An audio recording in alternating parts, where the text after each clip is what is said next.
আসসালামু আলাইকুম। আমি তনু। আজকে আমি খুবই ইম্পর্ট্যান্ট একটা টপিক নিয়ে এসেছি, জৈব রসায়নের। টপিকটা থেকে প্রত্যেকবার এইচএসসি বলেন আর বিএসসি অনার্স কেমিস্ট্রি ফার্স্ট ইয়ারের প্রত্যেকবার এখান থেকে কোশ্চেন এসে থাকে। তাই এই ইম্পর্ট্যান্ট টপিক নিয়ে আমি একটা ভিডিও বানালাম, আশা করি আপনাদের উপকারে আসবে। ডিটেলসে পড়ানোর চেষ্টা করছি। যদি ভালো লেগে থাকে এমন ভিডিও পাওয়ার জন্য আমার অবশ্যই পাশে থাকবেন। এখন আসি নিউক্লিওফিলিক প্রতিস্থাপন বিক্রিয়া। আমরা ছোটোবেলার থেকে নিউক্লিওফিলিক সম্পর্কে জেনে আসছি, তাই আমি সংজ্ঞা লিখে দেই নাই, আমি শুধু একটু বলে যাচ্ছি যে নিউক্লিওফিলিকটা কি, যাতে আপনাদের আবার মনে চলে আসে। নিউক্লিওফিলিক হচ্ছে যেসব বিকারক নিউক্লিয়াসের প্রতি প্রবল আকর্ষণ অনুভব করে তাদেরকে নিউক্লিওফিলিক বিকারক বলে। আর প্রতিস্থাপন সম্পর্কে আমরাই জানি যে যৌগের একটা কম সক্রিয় যৌগকে একটা বেশি সক্রিয় যৌগ কী করবে, এসে ধাক্কা দিয়ে সরাই দিয়ে বলবে তোমার আর প্রয়োজন নেই, তুমি বাবা এখান থেকে সরে যাও, আমি এখন চলে আসছি। ঠিক আছে। আর এই নিউক্লিওফিলিক প্রতিস্থাপন বিক্রিয়াকে আমরা ইংরেজিতে বলি নিউক্লিওফিলিক সাবস্টিটিউশন রিয়াকশন। আসি এখন বিস্তারিততে। আমাদের এই নিউক্লিওফিলিক প্রতিস্থাপন বিক্রিয়া পড়তে গেলে আগে পড়তে হবে কি, অ্যালকাইল হ্যালাইড সম্পর্কে জানতে হবে। আমরা যেহেতু এখন বড় হয়ে গেছি, আমরা কেমিস্ট্রিতে তো অবশ্যই জানি যে আরকে আমরা কি বলি, অ্যালকাইল গ্রুপ বলি, আর এক্সট্রারে কি বলি, হ্যালোজেন গ্রুপ বলি। সেক্ষেত্রে এখানে আমাদের আর হচ্ছে অ্যালকাইল গ্রুপ আর এক্স হচ্ছে হ্যালাইড গ্রুপ। তাহলে এই পুরোটাকে আমরা আর এক্সকে বলে থাকি অ্যালকাইল হ্যালাইড। এখন প্রত্যেকটা বিক্রিয়ায় আমাদের এই যে কাঠামোটা দেখতে পাচ্ছি, এই কাঠামোটা ইউজ হবে। এই জন্য কাকে কি বলে, কিভাবে বিক্রিয়াটা হবে এই সম্পর্কে প্রাথমিক ধারণা আমি দিয়ে নিই, তারপরে বিক্রিয়ায় যাচ্ছে। আমাদের বিক্রিয়া করতে গেলে কি লাগবে, নিউক্লিওফিলিক একটা বা নিউক্লিওফাইল লাগবে। যেহেতু আমরা বিক্রিয়ার নামই হচ্ছে নিউক্লিওফিলিক প্রতিস্থাপন বিক্রিয়া, অর্থাৎ আমাদের এখানে একটা কি লাগবে, নিউক্লিওফাইল লাগবে। আর এই নিউক্লিওফাইলটা কী হবে, প্রতিস্থাপিত হবে। তাহলে এই যে নিউক্লিওফাইল একটা লাগবে, নিউক্লিওফাইল নিলাম। আর এই নিউক্লিওফাইলকে বলা হয় অ্যাটাকিং নিউক্লিওফাইল, অর্থাৎ এ কী করবে, অ্যাটাক করবে। কাকে, একটা যৌগ নিতে হবে, সেই যৌগটা হবে অ্যালকাইল হ্যালাইডের যৌগ। ঠিক আছে। তাহলে এই নিলাম সেই অ্যালকাইল হ্যালাইডের যৌগ। যেহেতু এখানে কার্বন এবং কি আছে, হ্যালোজেনটা আছে, হ্যালোজেন বেশি সক্রিয় যৌগ, তাই এখান থেকে বন্ধন নিয়ে সে হবে ডেল্টা মাইনাস আর এ হবে ডেল প্লাস। একে বলা হয় সাবস্ট্রাক্টস যৌগ। আর নিউক্লিওফাইল আর এই সাবস্ট্রাক্টস যৌগ বিক্রিয়া করে কি হবে, সাবস্টিটিউট প্রোডাক্ট তৈরি করবে। আর এখানে যে হ্যালাইড গ্রুপটা থাকবে, এই হ্যালাইড গ্রুপটা কি হয়ে যাবে, এখান থেকে চলে যাবে। এখান থেকে কি হয়ে যাবে, নিউক্লিওফাইল যেহেতু এখানে অবস্থান করবে, বলবে বাবা তুমি এবার সরে যাও। সেক্ষেত্রে ও লিভিং গ্রুপ হিসাবে থাকবে, বের হয়ে যাবে, অর্থাৎ যৌগ থেকে লিভিং গ্রুপ হিসাবে এই যে আলাদা হয়ে বের হয়ে যাবে। এই যে লিভিং গ্রুপ, বানানটা একটু খেয়াল রাখতে হবে বানানের দিকে, LEAVING, লিভিং গ্রুপ। এখন তাহলে আমরা এখানে কি কি পাইলাম, একটা নিতে হবে অ্যাটাকিং নিউক্লিওফাইল, আর একটা হচ্ছে সাবস্ট্রাক্ট যৌগ নিতে হবে, তৈরি হবে কি সাবস্টিটিউট প্রোডাক্ট, আর একটা গ্রুপ বের হয়ে যাবে হ্যালাইড গ্রুপ, এর নাম হচ্ছে লিভিং গ্রুপ। এখন আসি আমরা লিভিং গ্রুপটা কি। লিভিং গ্রুপ আমরা ওই যে হ্যালোজেন গ্রুপটা জানি যে 17 নম্বর গ্রুপ, যে ফ্লোরিন, ক্লোরিন, ব্রোমিন, আয়োডিন, এই গ্রুপটা এর ভিতরে সবচেয়ে ভালো লিভিং গ্রুপ, অর্থাৎ যে সহজেই কি করে যাইতে পারে, চলে যাইতে পারে, যে সহজেই চলে যাবে সে সবচেয়ে বেশি ভালো লিভিং গ্রুপ। এখানে আয়োডিন কি করে, খুব তাড়াতাড়ি বের হয়ে যেতে পারে যৌগ থেকে, তাই এ ভালো লিভিং গ্রুপ সবচাইতে, তারপর ব্রোমিন, তারপর ক্লোরিন, আর সবচেয়ে খারাপ লিভিং গ্রুপ হচ্ছে কোনটি, ফ্লোরিন। ফ্লোরিন হচ্ছে সবচেয়ে খারাপ লিভিং গ্রুপ। এবার আসি নিউক্লিওফিলিক সাবস্টিটিউশন রিয়াকশন সম্পর্কে। এই বিক্রিয়া বা SN বিক্রিয়া দুই প্রকারের, একটাকে বলি SN1 বিক্রিয়া, আর একটা হচ্ছে SN2 বিক্রিয়া।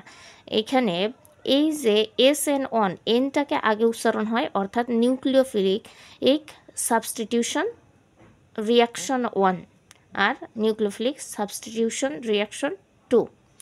এটাকে আমরা SN1 কে আমরা বলি ইউনিমোলার নিউক্লিওফিলিক সাবস্টিটিউশন রিয়াকশন, আর SN2 কে বলি বাইমোলার নিউক্লিওফিলিক সাবস্টিটিউশন রিয়াকশন। কারণ কি এই যে SN1 বিক্রিয়াটা রয়েছে, এখানে এই বিক্রিয়াটা একটি মাত্র বিক্রিয়কের ঘনমাত্রার উপর নির্ভর করে। কয়টি মাত্র? একটি মাত্র বিক্রিয়কের ঘনমাত্রার উপর নির্ভর করে। এই জন্য একে বলা হয় ইউনিমোলার নিউক্লিওফিলিক সাবস্টিটিউশন রিয়াকশন। আর এই SN2 বিক্রিয়া দুইটা বিক্রিয়কের ঘনমাত্রার উপর নির্ভর করে, তাই একে বলা হয় SN2 রিয়াকশন। তাহলে এইবার আসি আমরা বিস্তারিত পড়ার জন্য। এবার আসি বিক্রিয়ার আণবিকতা। বিক্রিয়ার আণবিকতা জানতে হলে এইখানে যে SN1 এবং SN2 দুই ধরনের যে বিক্রিয়াটা রয়েছে, এই দুই ধরনের বিক্রিয়াটা কিভাবে তৈরি হয়, দুইটা SN2 যে বিক্রিয়াটা রয়েছে, SN2 বিক্রিয়ায় দুইটা কী হবে, বিক্রিয়ক ইউজ হবে। যেমন A এবং B দুইটা রিয়াক্ট্যান্ট বা বিক্রিয়ক নিলাম, এখান থেকে কি ডি তৈরি হয়ে গেল, অর্থাৎ সরাসরি এই বিক্রিয়াটা সম্পূর্ণ হয়ে গেল। ঠিক আছে, তাহলে দুইটা বিক্রিয়ক নিলাম, A প্লাস B তৈরি হলো কি ডি, বিক্রিয়া কিন্তু শেষ হয়ে গেছে। এবার মনে করেন আরেকটা বিক্রিয়া নিলাম A প্লাস B, এখানেও দুইটা বিক্রিয়ক নিলাম, নিয়ে কি তৈরি হলো সি, এই বিক্রিয়া কিন্তু শেষ হয় নাই, এই সি থেকে আবার ডি তৈরি হয়ে গেল। তাহলে এই বিক্রিয়া কিন্তু দুই ধাপে ঘটলো। এখানে SN2 বিক্রিয়াটা এক ধাপে ঘটবে, আর SN1 বিক্রিয়াটা এটা দুই ধাপে ঘটবে। আর এখানে যে বিক্রিয়ক ইউজ হবে SN2 বিক্রিয়াতে, আমার বিক্রিয়ক ইউজ হবে দুইটা, অর্থাৎ দুইটা বিক্রিয়কের ঘনমাত্রার উপর নির্ভর করবে SN2 বিক্রিয়া, আর একটা বিক্রিয়কের ঘনমাত্রার উপর নির্ভর করবে SN1 বিক্রিয়া। এখন আসি আমরা SN2 বিক্রিয়া সম্পর্কে আমরা আগে পড়ব, তারপরে আমরা SN1 বিক্রিয়া সম্পর্কে জানব। এখানে সবাই আপনার সংজ্ঞা পড়ায়, আমি পড়াইতে চাচ্ছিলাম না, জাস্ট একটু দেখানোর চেষ্টা করি, বই থেকেই দেখায় আসে। এই হচ্ছে SN2 বিক্রিয়ার যে সংজ্ঞাটা, সেটা সংজ্ঞাটা বলি। যে কেন্দ্রকোষী প্রতিস্থাপন বিক্রিয়ার গতির হার বিক্রিয়ায় অংশগ্রহণকারী উভয় বিক্রিয়কের ঘনমাত্রার উপর নির্ভর করে, তাকে দ্বি আণবিক কেন্দ্রকোষী প্রতিস্থাপন বিক্রিয়া বা SN2 বিক্রিয়া বলে। আমি আগেই বলেছি যে SN2 বিক্রিয়ায় দুইটা বিক্রিয়ক ইউজ হবে, অর্থাৎ এখানে এই যে বিক্রিয়ক উভয় কিন্তু বিক্রিয়কের ঘনমাত্রার উপর এই বিক্রিয়াটা নির্ভর করছে। উভয় বিক্রিয়কের ঘনমাত্রা বা দুইটি বিক্রিয়কের ঘনমাত্রার উপর নির্ভর করছে, তাই একে বলা হচ্ছে SN2 বিক্রিয়া। প্রত্যেকটা বিক্রিয়ায় এখানে SN1 বলি আর SN2 বলি, দুইটা বিক্রিয়া একই ধরনের হবে। এজন্য আমি আগেই এই জিনিসটা দেখাই নিয়ে আসছি যে reacting attacking nucleophile substrates, substitute product এবং লিভিং গ্রুপ, এগুলো সম্পর্কে আমি সবই আগে থেকে জানাই আসলাম। দুইটা বিক্রিয়া অর্থাৎ SN1 বিক্রিয়া এবং SN2 বিক্রিয়া দুইটা এই নিয়মেই যাবে, শুধু একটা এক ধাপে ঘটবে, একটা দুই ধাপে ঘটবে। এখন প্রথমেই আমরা SN2 বিক্রিয়াটা পড়ব। এক্ষেত্রে আমাদের অ্যালকাইল হ্যালাইড কিন্তু ইউজ হবে। এই নিলাম অ্যালকাইল হ্যালাইড, মিথাইল ব্রোমাইড, এখানে আয়োডিন, যেহেতু হ্যালাইড ইউজ হবে এখানে ব্রোমিন, আয়োডিন, ক্লোরিন যা খুশি তাই ইউজ করতে পারবেন। এটা কি করবে, কার সাথে, জলীয় অ্যালকোহলের সাথে এটাকে হচ্ছে অ্যালকাইল হ্যালাইডটা কী করতে হবে, দ্রবীভূত করতে হবে। তাহলে কি হবে, এই যে ব্রোমিন রয়েছে, এই ব্রোমিন এই অ্যালকোহল দ্বারা প্রতিস্থাপিত হবে। আমি আগেই বলেছি এখানে নিউক্লিওফাইলটা কি হবে, বেশি সক্রিয় হবে। এখানে ব্রোমিনের থেকে অ্যালকোহলটা বেশি সক্রিয় গ্রুপ, তাই এ বলবে বাবা আমি বেশি শক্তিশালী, ব্রোমিন তুমি এখন চলে যাও, তোমার আর এখানে প্রয়োজন নেই, আমি চলে আসছি। তাই ব্রোমিনকে কি করে দেবে, সরায় দেবে, দিয়ে এই যে মিথানল তৈরি করে ফেলবে। আর এইখানে যে আমি কস্টিক পটাশ ইউজ করছিলাম, এখানে যে পটাশিয়াম আয়নটা, এ কি করবে, দর্শক আয়ন, এ শুধু তাকায় তাকায় দেখবে যে কি হলো এখানে। এ কি করবে, পরবর্তীতে এই যেহেতু এইখানে আমার লিভিং গ্রুপটা কী ছিল, ব্রোমিন ছিল, এ কি হয়ে যাবে, যেহেতু অ্যালকোহল ও জায়গা দখল করছে, এ কি হয়ে যাবে, বের হয়ে যাবে, বের হয়ে কি পটাশিয়ামের সাথে একটা যৌগ গঠন করবে, পটাশিয়াম ব্রোমাইড। ঠিক আছে, তাহলে প্রথমে এই জিনিসটা আমাদের ধাপটা আগে লিখে নিতে হবে। তারপরে আমরা কি করব, প্রথমে বিক্রিয়াটা করব। এই যে আমি সেই মিথাইল ব্রোমাইড যৌগটা নিছি, এখন আমাদের সবসময় মনে রাখতে হবে যে এই কার্বন এবং হ্যালাইড, কার্বনের যেই পাশে হ্যালাইড যৌগটা আছে তার বিপরীত পাশে, কার্বন এবং হ্যালাইডের কি বিপরীত পাশে, এটাকে আমরা এইভাবেও লিখতে পারি CX। ঠিক আছে, তাহলে এই কার্বনের যেই পাশে হ্যালাইড গ্রুপ থাকবে বা হ্যালোজেন গ্রুপ থাকবে তার বিপরীত পাশে কি করবে, ওই যে নিউক্লিওফাইলটা রয়েছে সে অবস্থান করবে এবং কার্বনের যে হাইড্রোজেন রয়েছে একে আক্রমণ করে ফেলবে।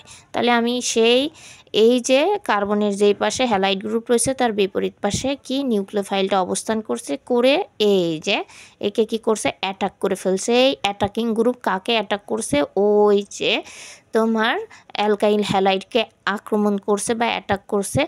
দিয়ে এখন তো এ বেশি শক্তিশালী এর সে, তাহলে একে বের করে দিতে হবে আর এর জায়গা দখল করবে।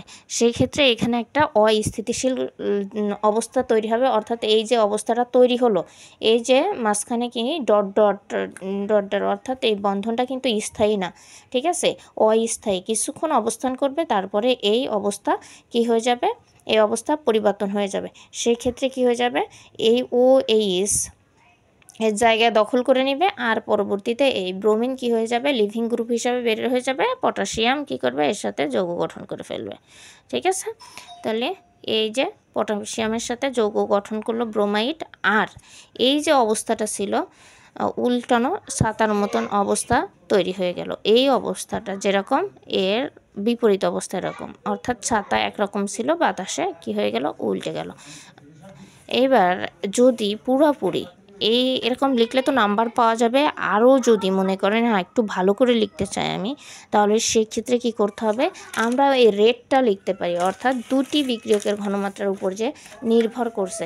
এই জিনিসটা আমার একটু দেখানো দরকার যে এখানে কিন্তু আমার দুইটা জিনিস ইউজ করা হয়েছিল বিক্রিয়ক হিসেবে, একটা হচ্ছে নিউক্লিওফাইল আর একটা হচ্ছে অ্যালকাইল হ্যালাইড। এই দুইটা জিনিসের ঘনমাত্রার উপরে এই বিক্রিয়াটা কি হচ্ছে, নির্ভর করছে। তাহলে এই যে রেট অফ এই দুইটা জিনিস আমার এইভাবে লিখে দিতে হবে, তাহলেই নাম্বারটা অনেক ভালো পাওয়া যাবে আর কি। এই যে রেট সমানুপাতিক দিলাম, এই যে মিথাইল ব্রোমাইডের ঘনমাত্রা এবং অ্যালকোহলের ঘনমাত্রার উপরে কি করছে, বিক্রিয়ার হারটা নির্ভর করছে। পরবর্তীতে আমার কি হচ্ছে, সমানুপাতিক চিহ্নটা আমি উঠায়ে একটা ধ্রুবক দিয়ে দিলাম, কে দিয়ে এইভাবে যদি লেখা যায় তাহলে টিচার মনে করবে না স্টুডেন্টটা অনেক ভালো জানে, একদম ফুল মার্ক পাওয়ার সম্ভাবনা একদম 100% থেকে গেল। তাহলে আশা করি SN2 বিক্রিয়াটা আপনারা বুঝতে পারছেন। এবার আসবো SN1 বিক্রিয়া, এটাও একই রকমের। সেক্ষেত্রে এই যে আসি SN1 রিয়াকশন, অর্থাৎ সাবস্টিটিউশন, নিউক্লিওফিলিক সাবস্টিটিউশন রিয়াকশন 1। সেক্ষেত্রে আমাদের ওখানে ব্যবহার করা হয়েছিল মিথাইল অ্যালকোহল ব্যবহার করছিলাম, এখানে আমাদের ব্যবহার করতে হবে butyl bromide, tertiary butyl bromide use করতে হবে। যৌগটা একটু বড় নিতে হবে আর কি, তাহলেই হয়ে যাবে। সেই আবার জলীয় অ্যালকোহলে আমি পটাশিয়াম বা অ্যালকোহলে আমি দ্রবীভূত করলাম বা কস্টিক পটাশে দ্রবীভূত করলাম, ওই সেম জিনিসটাই হবে। ব্রোমিনের জায়গা দখল করবে কি, ওই যে অ্যালকোহল, অর্থাৎ এখানে 3 ডিগ্রি অ্যালকোহল তৈরি হয়ে গেল বা টারশিয়ারি অ্যালকোহল তৈরি হয়ে গেল। আর এই যে দর্শক আয়ন থাকছে সে কী হচ্ছে, ব্রোমিনের সাথে যৌগ গঠন করে ফেলছে। আর এই যে SN1 বিক্রিয়াটা 2 ধাপে সংগঠিত হয়। আমি সেক্ষেত্রে সংজ্ঞাটা একটুখানি আমি আবার বলতে চাই যে এখানে বিক্রিয়কের একটিমাত্র বিক্রিয়কের ঘনমাত্রার উপরে বিক্রিয়াটা নির্ভর করবে। সেক্ষেত্রে বলি যে কেন্দ্রাকর্ষী প্রতিস্থাপন বিক্রিয়ার গতি একটি মাত্র বিক্রিয়ার ঘনমাত্রার উপর, অর্থাৎ অ্যালকাইল হ্যালাইডের ঘনমাত্রার উপর নির্ভর করে, তাকে এক আণবিক বা কেন্দ্রাকর্ষী প্রতিস্থাপন বিক্রিয়া বা SN1 বিক্রিয়া বলা হয়। সেই ক্ষেত্রে বিক্রিয়া 2 ধাপে সংগঠিত হয়। প্রথম ধাপে যদি যাই তাহলে প্রথম ধাপে এই যে আমি টারশিয়ারি বিউটাইল ব্রোমাইড যে যৌগটা, এটা কি হয়েছে, স্লোভাবে কি হয়েছে, বিয়োজিত হয়ে গেছে। বিয়োজিত হওয়ার পর কি তৈরি করবে, কার্বনিয়াম বা আয়ন তৈরি হলো একটা, আর একটা কি তৈরি হলো, হ্যালাইড আয়ন তৈরি হলো। তাহলে এই যে টারশিয়ারি বিউটাইল ব্রোমাইড, এটা আমার কি স্লোলি বিয়োজিত হয়ে কার্বনিয়াম আয়ন তৈরি করলো আর হ্যালাইড আয়ন তৈরি করলো। এটা একটা মাত্র বিক্রিয়কের উপর নির্ভর করতেছে, শুধুমাত্র টারশিয়ারি বিউটাইল ব্রোমাইডের উপরে। এখন দ্বিতীয় ধাপে কি করতে হবে, এই কার্বনিয়াম আয়ন যেটা আমরা পাইলাম, এটা ওই সেই অ্যালকোহল এর OH যে নিউক্লিওফাইলটা রয়েছে এর সাথে বিক্রিয়া করে কি করলো, ওই যে ব্রোমিনের জায়গা সে দখল করছে। ব্রোমিন এর জায়গায় অ্যালকোহল গিয়ে বলছে, বাবা আমি বেশি শক্তিশালী, তুমি শক্তিশালী না, তুমি আমার এই জায়গা ছেড়ে দিয়ে অন্য জায়গায় গিয়ে পথ মাপো। ঠিক আছে, তাহলে ওই কী করছে, ওরা সরাই দিয়ে এখানে কি তৈরি করছে, টারশিয়ারি হচ্ছে অ্যালকোহল তৈরি করছে, টারশিয়ারি অ্যালকোহল তৈরি করে দিছে। সেক্ষেত্রে আমার পুরোপুরি সুন্দর মার্কস পাইতে গেলে এই রেটটা আমাদের লিখতে হবে। এই যে আমি অ্যাকশানসে লিখে দিয়েছি, একটা মাত্র বিক্রিয়কের ঘনমাত্রার উপর নির্ভর করছে, তাই সেই একটা মাত্র বিক্রিয়ক আমি লিখে দিয়েছি। আর এখানে লিখতে গেলে এখানে এই যে এখানে কিন্তু একটা কার্বন আছে, এই কার্বনটা তো দিতে ভুলে না যান, এই কার্বনটা অবশ্যই দেবেন। আমি অবশ্যই ভালো করে বোঝাইতে পারছি। যদি ভিডিওটা ভালো লেগে থাকে তাহলে অবশ্যই আমরা সাপোর্ট করবেন, এবং 7 কলেজের এমন ভিডিও পাওয়ার জন্য আমাকে লাইক কমেন্ট করে কী করবেন, উৎসাহিত করবেন। আসসালামু আলাইকুম।